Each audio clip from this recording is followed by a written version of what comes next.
дуруд шунавандаҳои гиромӣ, ба таваҷҷӯҳи шумо рамани гузашти айёми нависандаи халқии Тоҷикистон Ҷумъа Одина аз силсилаи хониши бадиӣ. гуфтори ҳаштум.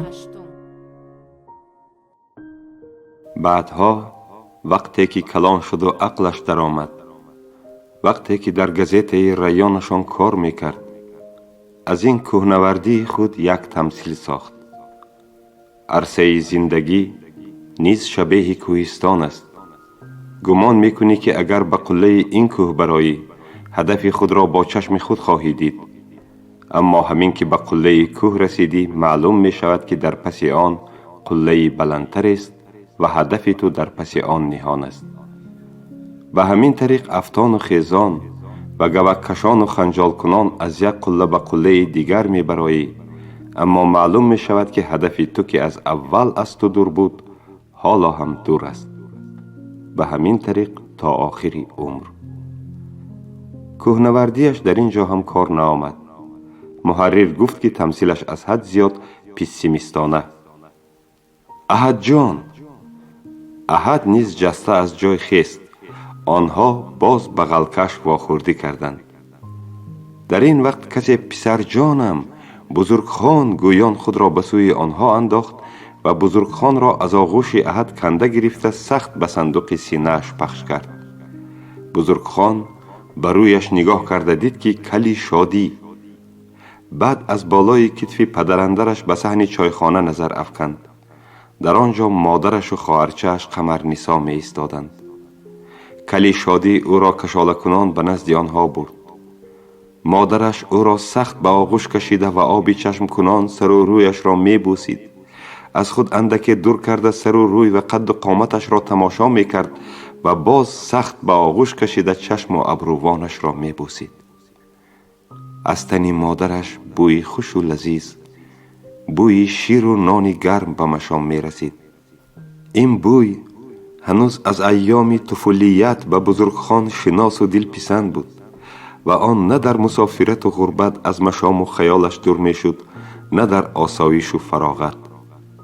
бузургхон ки кайҳо боз ин бӯйро нашамида ва ин қадар ғамхориву меҳрубонӣ надида буд, сахт ба риқат омад ва хиҷолатмандона ғурумгоз зад. хайроча, шуд.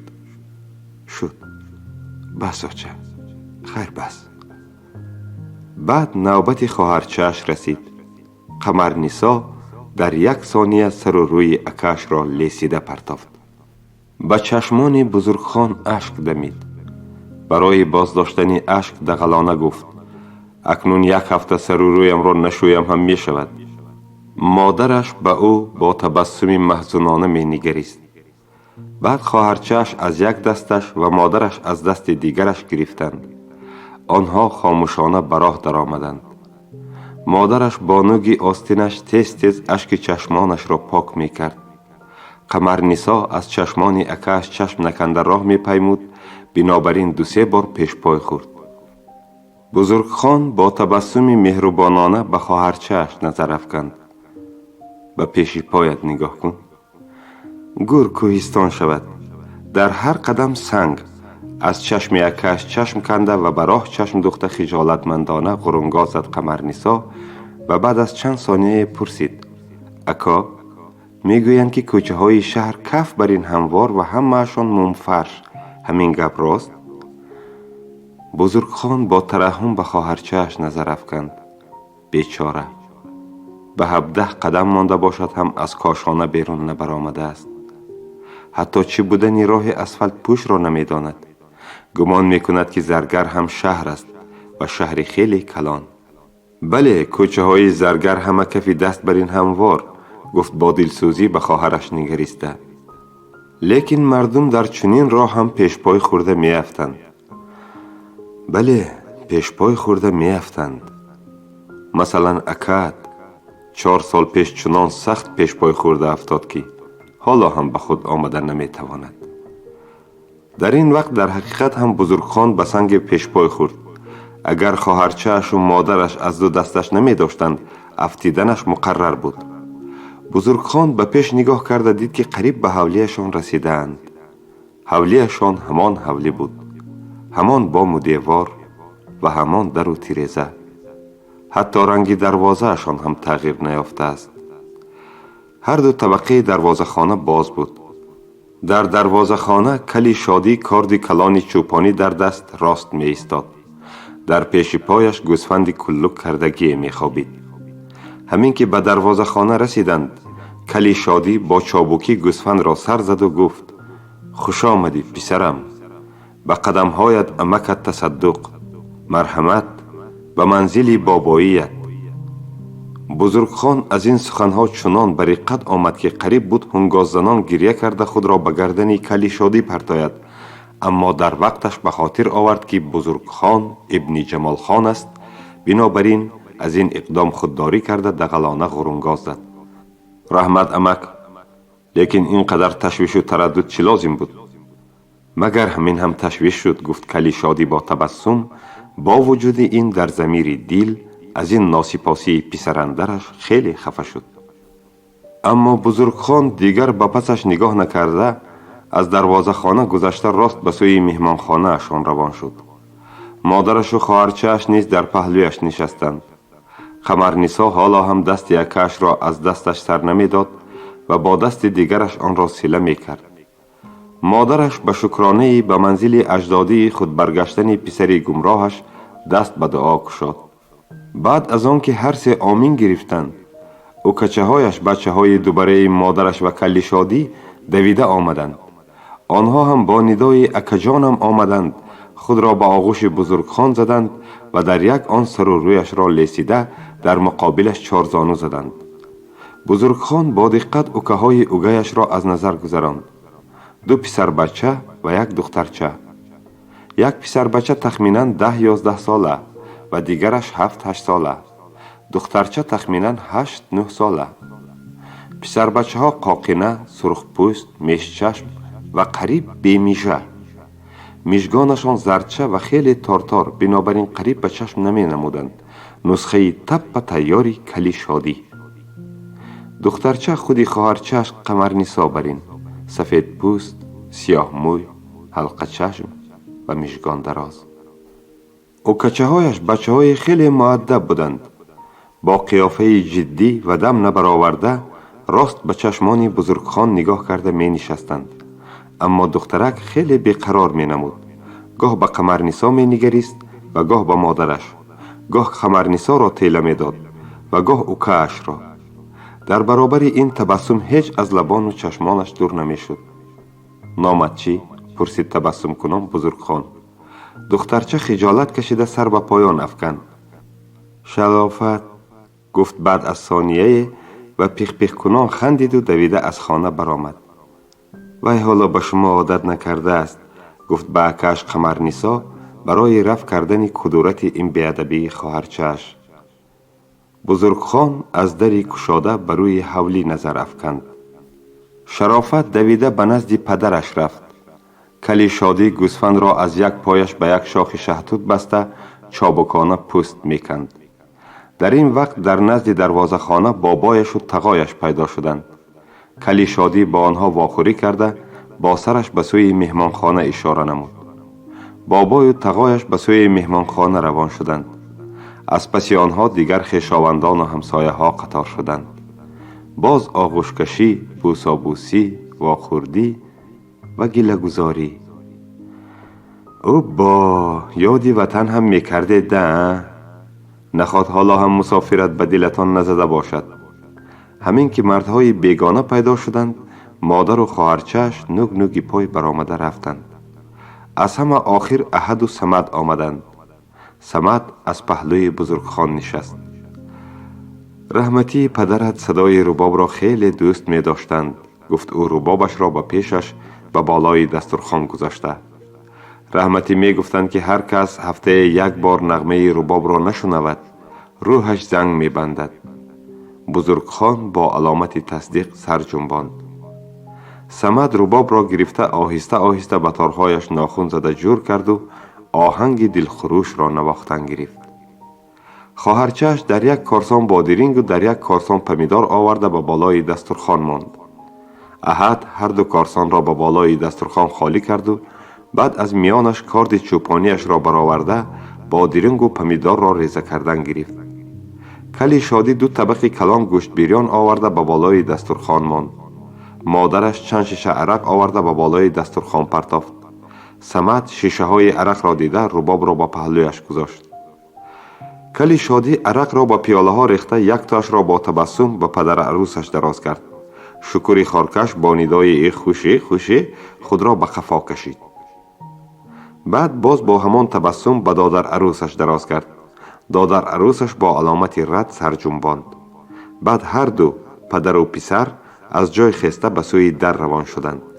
شکری خارکش در نزد آستانه به قفا برگشته به نبیره‌اش با تأسف نظر افکند. ما در همین جا می شویم، به هیچ جای نمی رویم، باز می آییم. از آنها خفه نشوید جیان، آنها مسلمان های کاواک.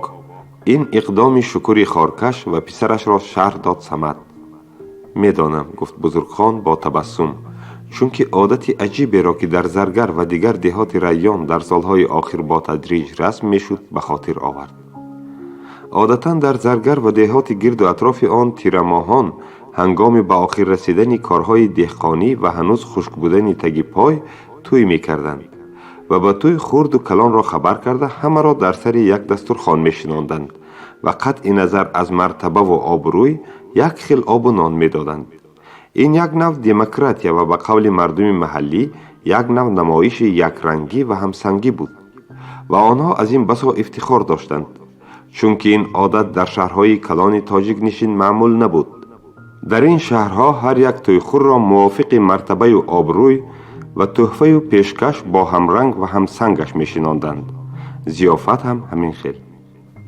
لیکن در وقتهای آخر در زرگر و دهات گرد و اطراف آن چنین شخصان نیز پیدا شدند که اگر برای آنها 10 سر گوسفند کشی هم تا به پیششان از آب زمزم یک شیشه نپرتایی هیچ قانع نخواهند شد.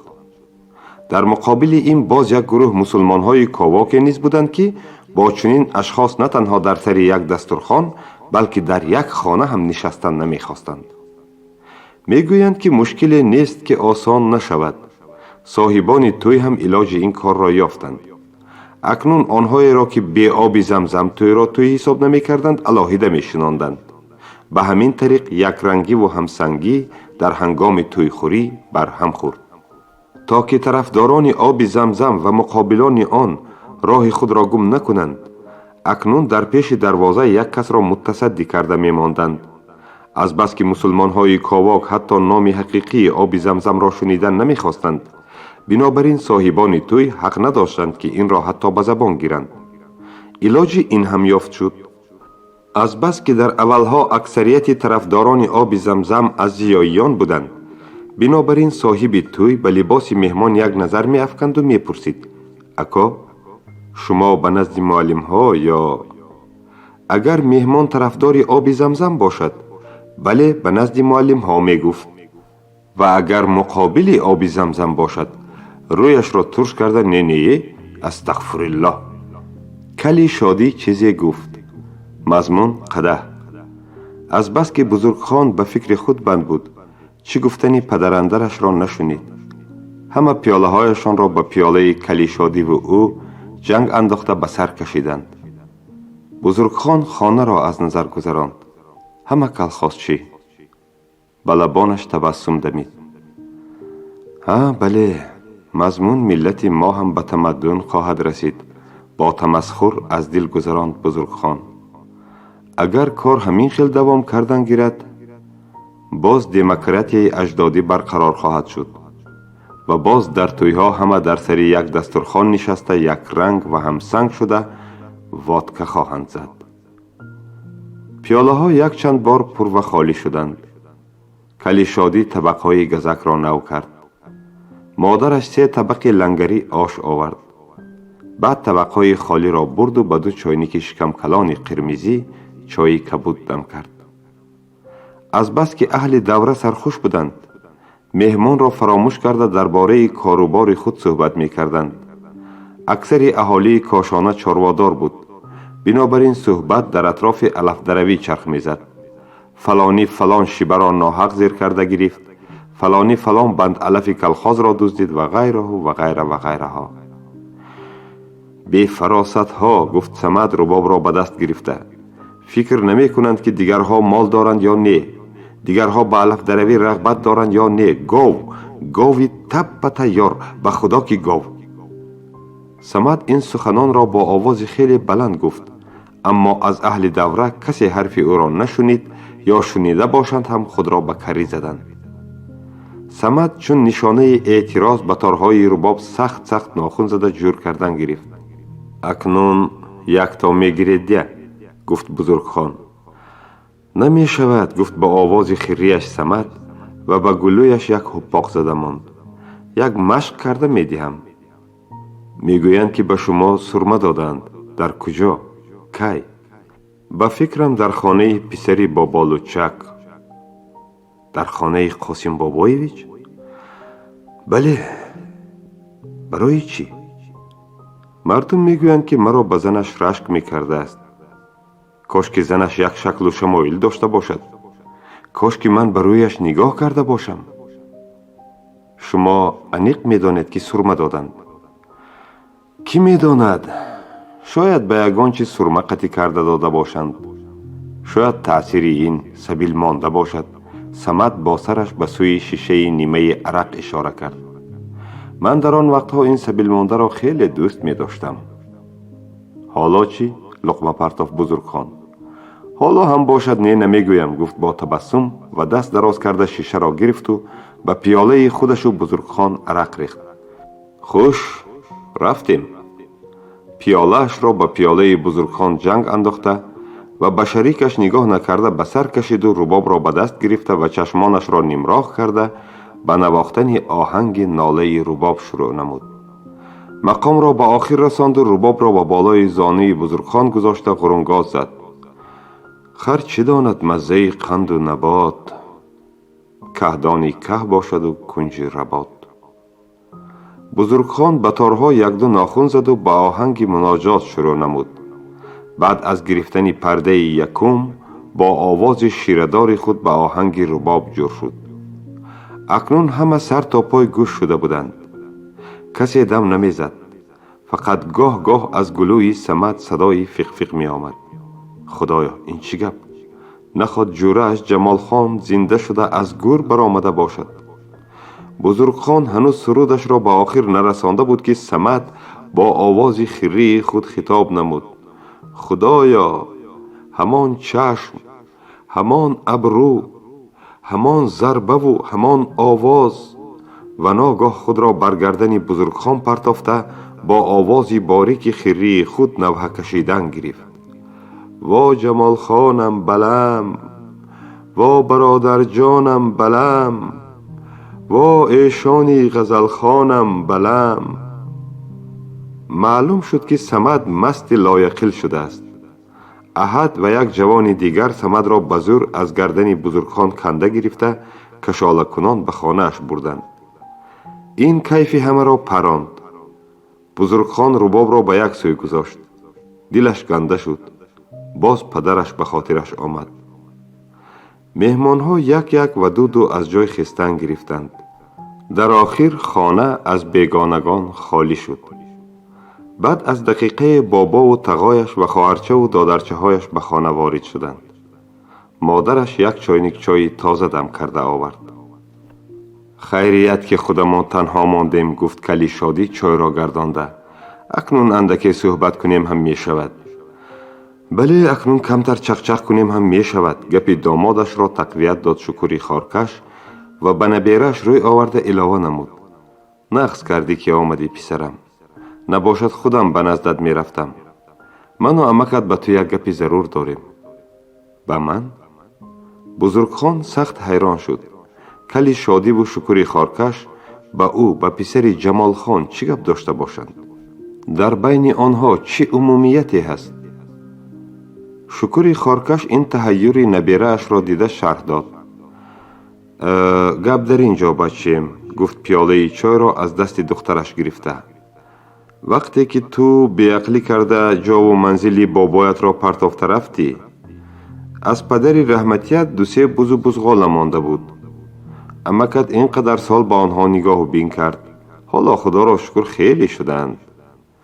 بزرگ خان در این وقت به خاطر آورد که در وقت از خانه اشان برآمده رفتن نه 2-3 بز و بزغاله بلکه 6 گوسفند و 2 مادگاو ذاتی داشتند. آنها در این 11 سال خیلی شدگیستند. خدا را شکر امکت هم 2-3 سر مال دارد. سخنش را دوام میداد بابایش. خیر تا سالی گذشته هیچ باکی نبود. 1 سال باز 1 کله پریده رئیس از جانمون سیر کرد. گپش 1 تا مال به نام بزرگ خانو به کام شمایان. بزرگ خان در کلخاز کار نمی کند. اگر مال داشته باشد مالش را گیرد و به شهر برد. اگر نبرد دولتی می کنانم.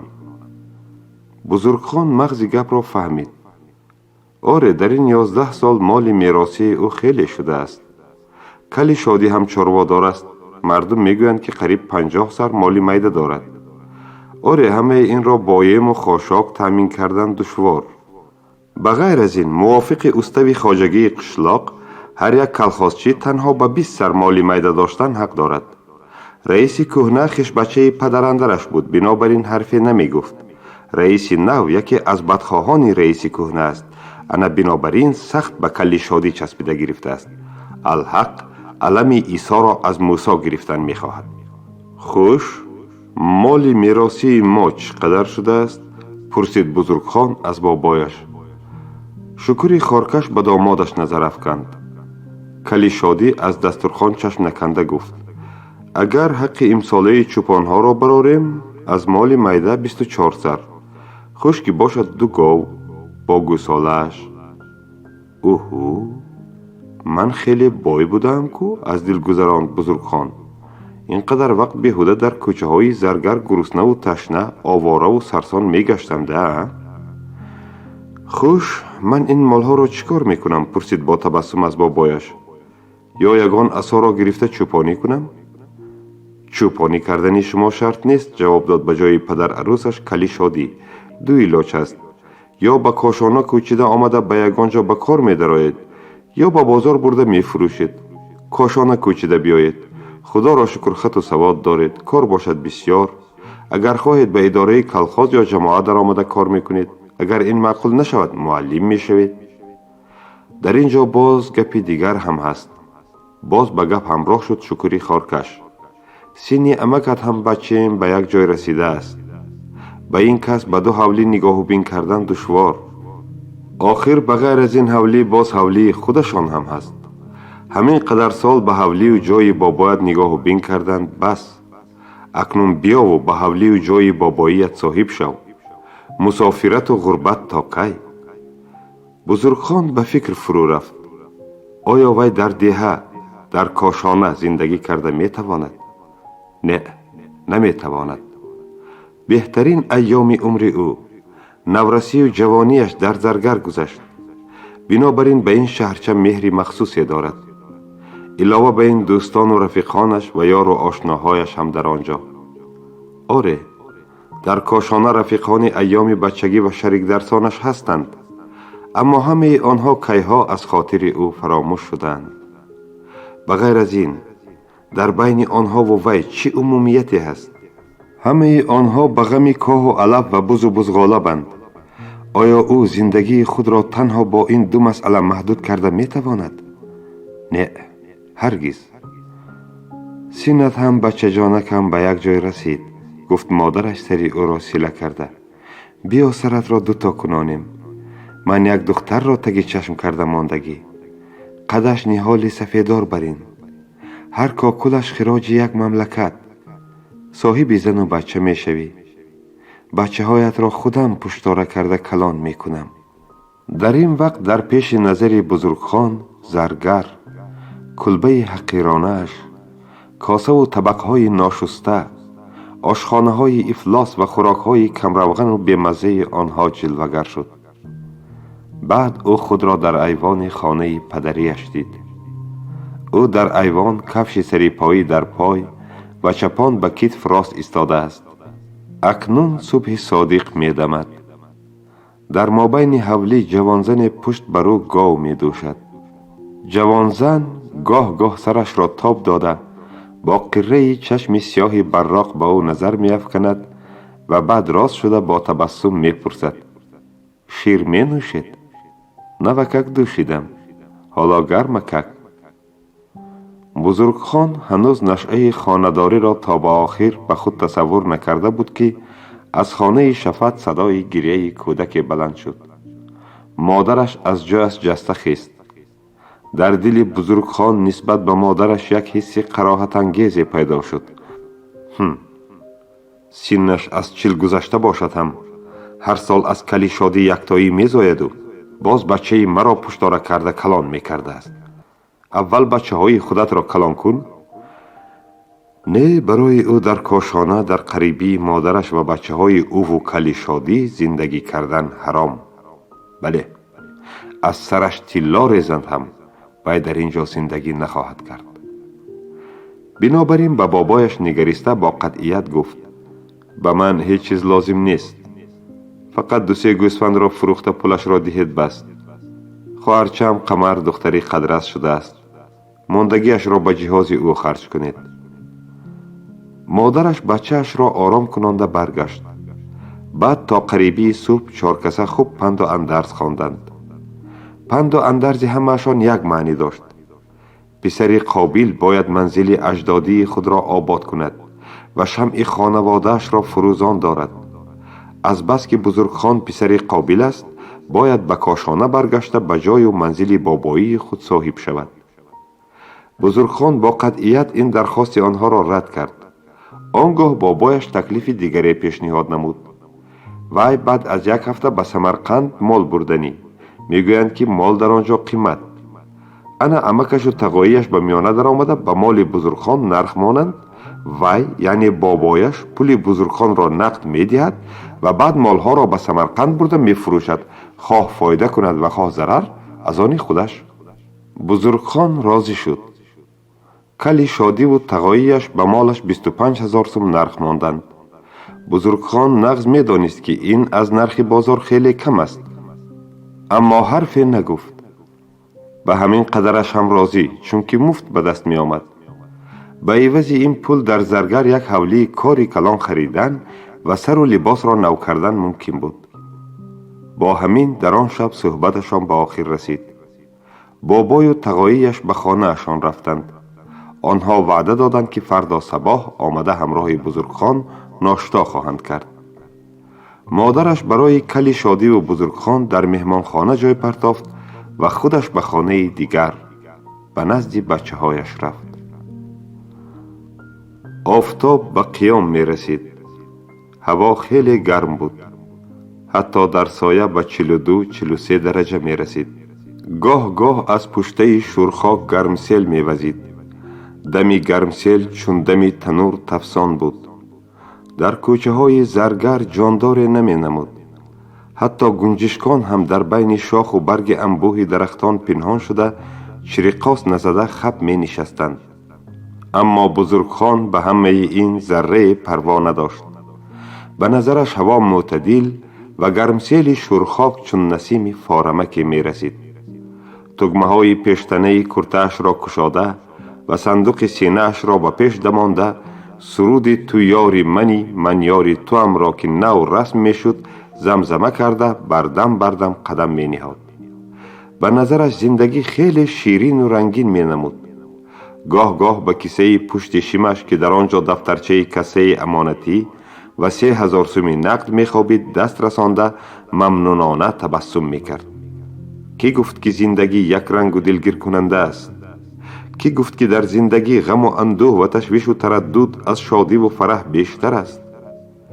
بزرگ خان پیشتر شنیده بود که پول میان آدم را به قوت می کند، اما به این قول باور نمی کرد.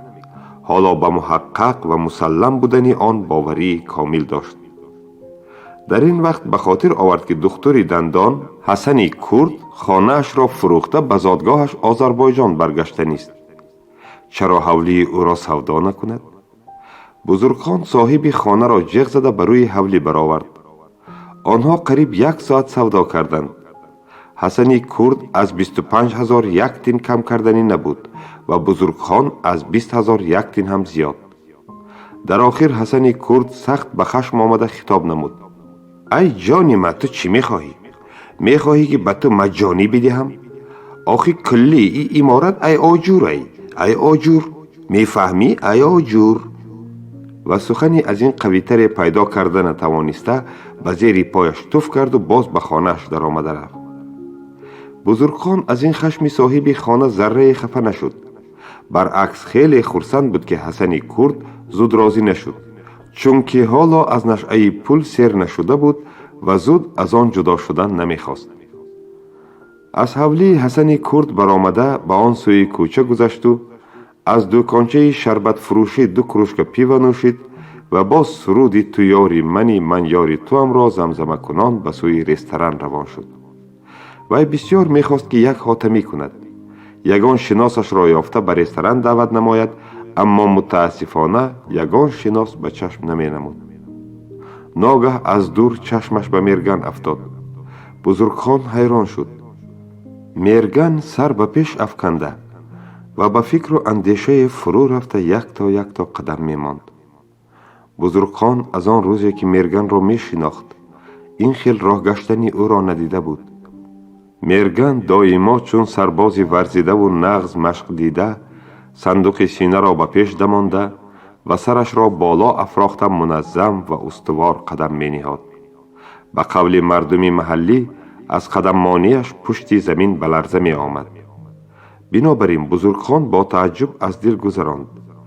این مردک که به هر سوال جواب تیار دارد و چه بودن غم و غصه و هیجان و تزلزل روحی را نمی داند، حالا در بند کدام فکر و خیال باشد. این مشاهده او درست بود. در حقیقت هم روزهای آخر میرگن از قید و بند فکرهای مختلف و بی سر و نو هیچ آزاد شده نمی توانست. اینک زیاده از 1 هفته جنگ دوام می کرد. وقتی که میرگن در این باره فکر می کرد، در پیش نظرش شهر و دهات سوخته ایستاده، حرکت قشونهای میلیون نفری، هزارها تانک‌ها و ماشین‌ها که کشتزارهای تلاگون را پایمال کرده می‌گذرند جلوه‌گر می‌شد. گاه در پیش نظرش کرمل، کابینتی که تا نصف دیوارش با تخته بلوطی روکش کرده شده است نیز نمایان می‌شد. در این کابینت مردی بالا بلند پهلوان جثه و سیاه مویی که چشمان کلان سیاهی حلقه دارد چوبک در دست به این سو و آن سو قدم زده درباره چیزی فکر می‌کند. آنهایی که ایوسیف ویساریونویچ استالین را دیده بودند میگفتند که او مرد است میانه قد، انیقترش قدش از میانه هم اندکی پستر، مویش خرمایی یعنی اندکی سرخچرنگ، چشمانش میشی و رویش داغ کنجدک دار. اما میرگن هیچ به این باور نمیکرد. وی نسبت به همه سرداران دولت و اعضایان بیوروی سیاسی عزت و احترام و مهر و محبت عظیمی داشت. به خیرتمندی و ذکاوت آنها حتی در خواب شب هم در دل خود به شبهه و باطل راه نمیداد. با وجود این همه آنها را آدمی عادی خاکی می شمرد. از این قطار تنها ایوسیف ویساریونویچ استثنا بود. مهر او، محبت او نسبت به این شخص تا حدی پرستش می رسید. بنابراین هیچ در تصورش نمی گنجید که قد و قامت و قیافه ایوسیف ویساریونویچ این خیل نظرناگیرانه باشد.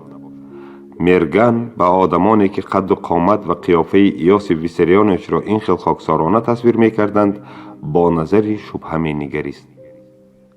آره رویکی باشد هم میرگن با تاریخ فلسفه و دیپلماتیا شناس بود. نغز می دانست که پیش از ایوسیف ویساریونویچ هم آدمانی بزرگ بسیار بودند. اینچنین نغز می دانست که کارل مارکس در فلسفه، اقتصادیات و سیاست تزلزل گوش ناشنیده به وجود آورد. ولادیمیر ایلیچ تعلیمات او را دوام و انکشاف داده به آرزوی 1000 ساله مهنتکشان جامعه عمل پوشانید. در دنیا اولین دولتی به استثمار و استعمار تشکیل کرد. آره بیشک هر دو در فلسفه و دیگر علوم بشری علامه زمان و زبده دوران بودند. این امر است محقق و مسلم و کسی این را انکار کرده نمیتواند. با وجود این به نظر میرگن چنین مینمود که ایوسیف ویساریونویچ گپی دیگر است. در تمام علوم بشری و در ذکاوت و فراست امثال ندارد. با یک نگاه تمامی گوشه و کنار دنیا را به زیر ششپری نظر گرفته و حتی اگر در یگان گوشه موش در زیر زمین به جنبش آید زود احساس می کند. بر ضمن همه این وی سرباز و در علوم حربیه ممتاز است. انا زیاده از 1 هفته باز جنگ دوام دارد. اما درباره رفت جنگ و چاره‌های جوابی اتفاق سوویتی هنوز هم اخبار اعتماد بخش نیست. این میرگن را به فکر و خیال وادار می نمود. سلام اکی میرگن. میرگن از این ندا یک قد پرید. در نزدش بزرگخان تبسم کنان می ایستاد. ها اکا، شما اینقدر در بند فکر و خیال؟ باز پرسید بزرگخان. کار و بار زندگی، گفت میرگن، از قید و بست فکر و خیال ها رها شده. اما تو خیلی خرسند می نمایی. گویا طلا یافتگی برین. یافتید اکا، یافتید. من در حقیقت هم طلا یافتم. با تبسم تصدیق کرد بزرگخان و قصه به کاشانه سفر کردن و میراث گرفتن خود را نقل کرده خلاصه نمود. انا حالا من قارون بریم بای. بنابراین می خواهم که یک حاتمی کنم. با من یک به همین جا نمی درآید و با سرش به سوی رستوران اشاره نمود. میرگن اندکی دودیله شد و بعد به ساعتش یک نظر افکند و دست افشانده گفت خیر رفتیم. و بعد از اندکی توقف علاوه نمود برای چی باشد که من امروز 100 تا زدن می خواهم. گرچنده رستوران زرگر رستوران نام داشت، در بینای پاخسگی سرای مانند واقع بود. درختان انبوه آلوی و گیلاس که در اطراف بنا می رستند تیرزه هایش را از آفتاب پناه می کردند. فرش گیلیش آب زدگی بود. بنابراین رستوران خیلی سلقین می نمود. بزرگخان خوراک و عرق و پیوه فرمود. یک قدحی نوشیدند. بزرگخان درباره آدمان و نویگری های کاشانه نقل کرد. باز یک قدحی نوشیدند. میرگن حالا هم خاموش بود. بزرگخان یک نظر افکند و فهمید که خودی میرگن در همین جاست و فکر و خیالش در جایهای دیگر. در حقیقت همین خیل بود. میرگن فکر میکرد که اکنون تمام صناعت برای احتیاجات جنگ کار خواهد کرد. بنابراین امسال از دولت تراکتور نو گرفتنی MTS در گمان است. خوش انا بنابراین هم هو آن تراکتور را که سال گذشته برای کهنه و ویرانه بودنش پرتافته بودند یافته تعمیر کردن لازم. آن تراکتورها آخر تیر ماه در صحرای کلخاز ضربدار تماما از کار برآمدند. میرگن با مصلحت و مشورت سرانژینر و سرمکانیک به تراکتورچیان فرمان داد که قسمای هنوز به کار می آمدگی تراکتورها را جدا کرده گیرند و باقی ماندهش را در همین جا پرتافته آیند، چون که علاج تراکتورها را به MTS آوردن نبود. انا حالا به خاطر آورد که زود به کلخاز ضربدار رفته دیدن لازم است که آن تراکتورهای ویرانه در همان جایند یا آهنگران دهات برای احتیاجات خود آنها را به قسمها جدا کرده بردند. اگر تنه و چرخهایشان باقی باشند دیگر قسمهایشان را از بین کهنه کالاهای MTS یافته ورنده و سفته کرده تعمیر کردن ممکن است. میرگن از آن آدمانی بود که همین که تصمیم گیرد، همین که به نزد خود وظیفه گذارند تا آن را به اجرا نرسانند قرار نمی گیرند. میرگن به ساعتش یک نظر افکند و گناهکارانه گفت میبخشی، تماما فراموش کردم. من یک کاری ضرور دارم. باید زود به MTS روم.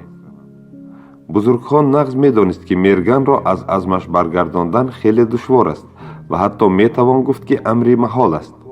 بنابراین یک آه کشیده با تأسف گفت افسوس افسوس، کمتر چقچق کنیم گفتم. این هم نشد. میرگن باز یک بار میبخشی گفت و زود برآمده رفت. این کاری میرگن کیف بزرگخان را پراند. اکنون به نوشیدن میل و رغبتی نداشت. به فکر فرو رفت. همه کار و باره، تشویش و ترددی و مقصد و مرامی دارند. اما او چی؟ وقتی که بزرگخان از رستوران برآمد آفتاب رو به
зам намуд.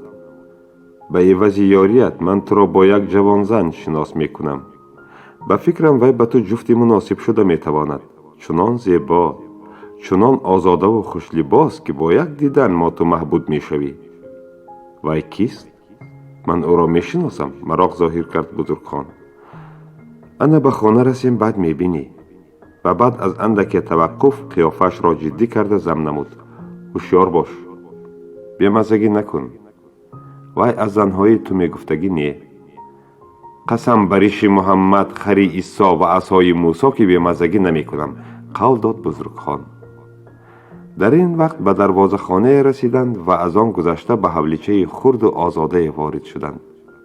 дар чор кунҷи ҳавлӣ чор дарахти себ, дар миёнаҷой гулзор, гули қоқӯ, тоҷи хурус, бунафша, савсани нилуфарӣ ва чор бутта садбарги сафед. маълум буд ки касе дар ин ҳавлӣ гулдӯсту гулбози ашаддист. шумо романи гузашти айёми нависандаи халқии тоҷикистон ҷумъа одинаро дар қироати ҳунарпешаи халқии тоҷикистон нуруллоҳи абдулло аз силсилаи хониши бадиӣ шунидед. анҷоми гуфтори 8